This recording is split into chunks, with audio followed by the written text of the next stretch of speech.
Welcome back to the Snap. Michael Heaver here, of course, alongside my co-host Patrick O'Flynn. And Patrick, before we get going, are you back on Twitter yet? I know you've been having some trouble with your account. Well, the good news is that I'm officially unsuspended and the account is officially back again, and that's all great. But in actual fact, there is still some kind of glitch or bug which prevents me logging back into it. But fortunately, I have managed to talk to somebody in Twitter who's looking into this. So Twitter want me back. I want to come back. And it's just a technical glitch, which so far has proved frustrating, but we're hoping is going to be solved soon. Well, look, guys, make sure you've hit subscribe and the bell so you can see Patrick here on the channel and you won't lose contact on YouTube at least. Patrick, I want to start first of all with an interesting report that's come out from Gerard Lyons, who's Boris Johnson's former economics advisor, talking about how an aggressive EU approach, how the City of London must be defended by the likes of Boris Johnson and government ministers. And first of all, I mean, of course, the point in terms of financial services and the city, but I think this speaks to a wider point, which is the UK diverging from the EU rulebook in years to come and maximising, making the most of that Brexit opportunity to be independent, to be nimble, to be agile, to be successful, as we have seen with the vaccine rollout. Yeah, and Dr. Gerard Lyons, a very well-regarded economist who was Boris Johnson's own economics advisor for quite a while. So it's got quite a weight within the Prime Minister's circle. And what he says is very much in sympathy as well with what Lord Frost was talking about a day or two earlier, about us forging our own way, and also about judging the EU by its behaviour. And at the moment, it's appearing to want to set itself up as this hostile rival rather than forge a constructive partnership. And I think Gerard Lyons is making the case, well, if that's to be the way it goes, then the City of London has never been scared about global competition or seeking out new markets. And it's obviously, along with New York, one of the preeminent financial centres of the world, dwarfing anything in any other European city. And everyone who talked up, the idea of jobs going en masse to Frankfurt, for instance, simply hasn't happened. There are more jobs in the City of London than there have ever been. So I think it's good to hear a positive vision of Britain and the City of London as this global hub. And Gerard Lyons is right to say that the Prime Minister should get his shoulder behind that. Yeah, and one of the interesting things for me that we've seen recently as well is the debate surrounding the UK-Australia trade deal, because we hear that ministers are making different arguments, perhaps George Eustice on one side of that argument with Michael Gove, Liz Truss on the other side of the argument about the potential deal that can be done with the Australians, or no deal, of course. And I think what this all points to is quite exciting, because when we look at financial services now, when we look at trade deals now, these decisions are going to be, you're going to see more important decisions now made in Westminster by people that the British people can, of course, remove at election time, elect at election time. And to me, that brings a new dynamism into British democracy. And it's about, as I said, maximising the Brexit opportunity on trade deals, on financial services, on border policy, on a myriad of different things that government can now do that it couldn't do when we were in the EU. Those decisions were made in Brussels. Yeah, so if we were still in the EU, we wouldn't have any control about reaching a trade deal with Australia.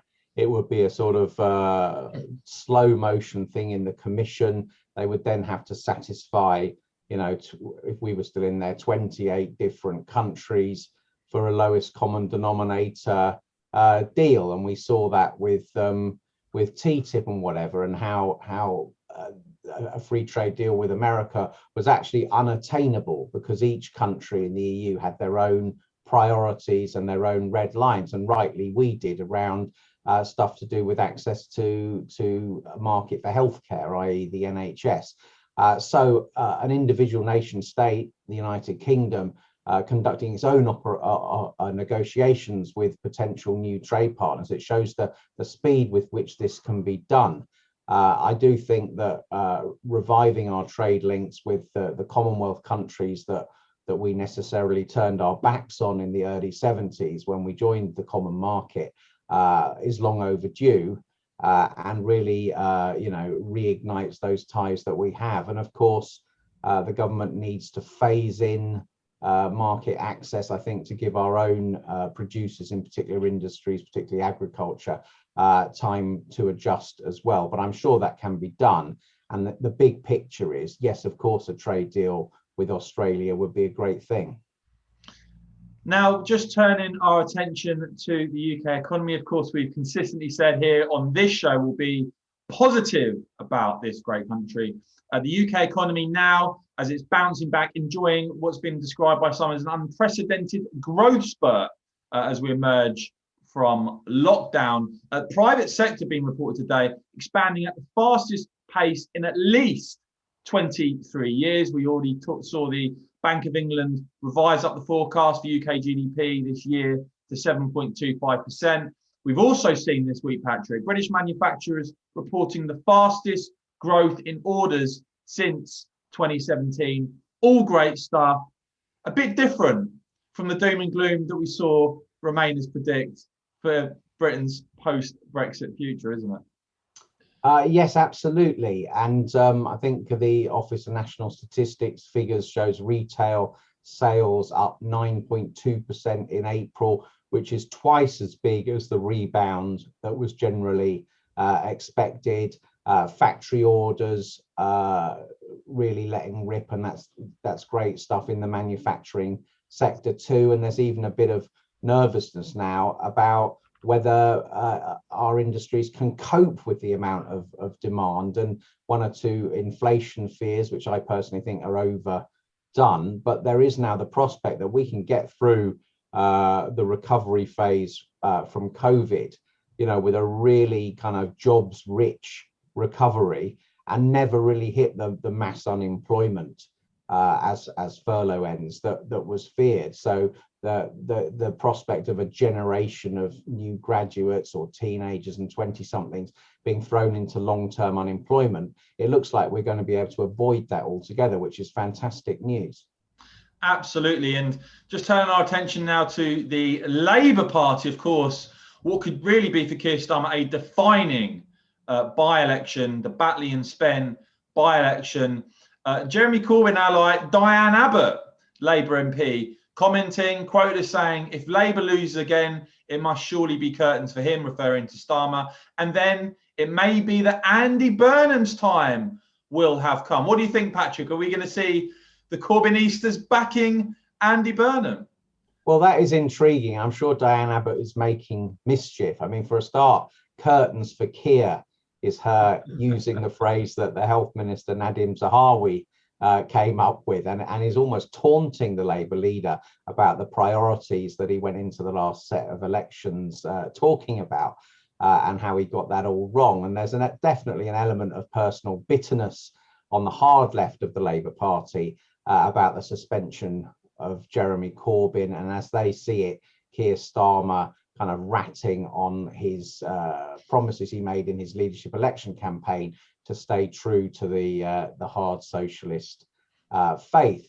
But the Andy Burnham situation is intriguing. I mean, Andy, who I used to know a bit, began as a Blairite and then sort of drifted into more left-wing positions, perhaps as that became more opportune. But he has said that he will serve a full second term as Greater Manchester Mayor.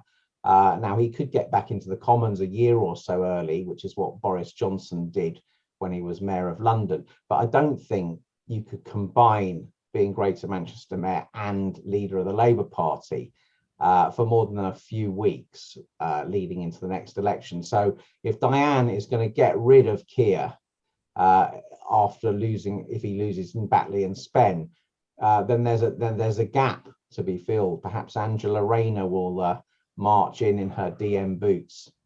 I mean, it certainly feels like this could be reaching the end of Keir Starmer's tenure as leader of the Labour Party. You only have to look at the fact, for instance, now Andy Burnham have now got a column in the London Evening Standard. Sadiq Khan, the London mayor, meanwhile, recently went on a visit to Yorkshire and had an article in the Yorkshire Post. So there's all sorts going on all over the place, Patrick. But look, again, forget the Westminster narrative. If you look at the numbers for Keir Starmer personally are even worse than when you put the Labour Party versus the Conservative Party. And that ultimately, I think, could spell the end of his leadership then if Labour did lose the Batley and Spend by-election, which, you know, Labour already, we've seen a few briefings to the media, you know, almost expecting for that to happen. I mean, how pathetic is that? Yeah, I think it's looking like Keir Starmer just can't do it, that he was plausible. You know, we've had on the Tory side over the years, people who've come in from business and have been the great hope and were going to become leader and succeed. I remember there was a guy called John Moores once who was touted as a successor to Thatcher. And then whatever you say about the kind of career politicians, they do learn a lot of tricks of the trade. And they learn the importance of communicating a simple message which resonates. Keir Starmer, you know, he's unable to communicate any message or any enthusiasm, anything that will really win back lost votes for Labour. In Prime Minister's questions, it's just this nitpicking. I think personally, Labour nitpicking on COVID-related things. The public are heartily sick of that. And no, actually, in this COVID endgame, Britain is a great success story. We've got the lowest COVID of any major country in the world. The virus has hit a wall of vaccinated people, and we're, as a consequence, going to have the fastest economic recovery too. So I think he's barking up the wrong tree there. He just can't do it. Whereas Andy Burnham, multiple cabinet minister, can communicate a message, you know, and got a landslide victory in Greater Manchester. So I think there's a gulf there. And yeah, Keir Starmer was a nice idea by the slightly lefty centrist dads of the London metropolitan media set, but it's turned out he just cannot do the basics that a party leader of a party that aspires to be in government needs to be able to do. Well, guys, if you enjoyed this episode of The Snap, please do give it a big thumbs up. Make sure, as I said, you've hit subscribe and the bell so you don't miss the next episode. And myself and Patrick will be back soon. We certainly will, tracking it all as it happens and predicting what's going to happen first, which is a bit more perilous. Cheers, guys.